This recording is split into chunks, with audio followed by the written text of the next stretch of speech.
নাকি? তুই একটা ডাইনি ভূত। Am I a fool? You had done it. তোর নজরে আজ আমার এই অবস্থা। তুই আমায় চাষার বউ পেয়েছিস, আমার খাট করে তুই পিঙ্কি হয়ে যাবি আর আমি বছর বছর ফেল করবো। আমি আর পড়বো না গো। পড়বি না মানে? সর্বনাশ করে ডাইনি ঘাট। একই তোর গদখালি আমাকে চাষার বউ করে দেবে? ও তো গল্প ছিল। আরে গল্প হলে আমি ফেল করি?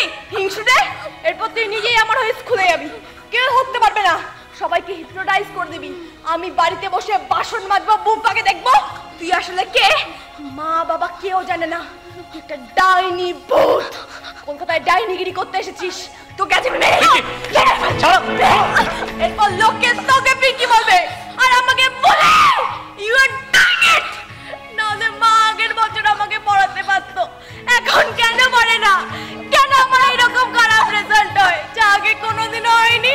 কেন বাবা মা আমাকে আগের মতো ভালোবাসে না? তুই সব জানিস। ডাইনি ভূত।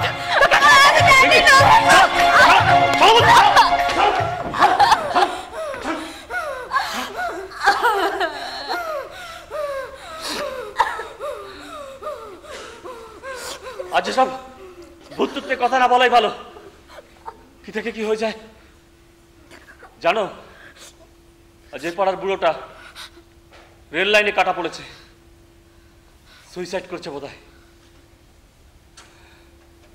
কোন বুড়োটা?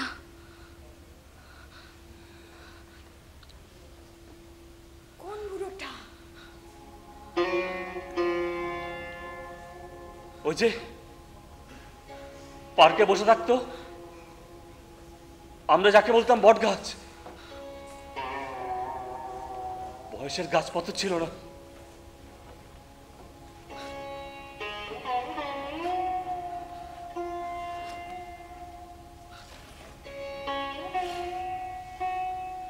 যাকে আমি বলেছিলাম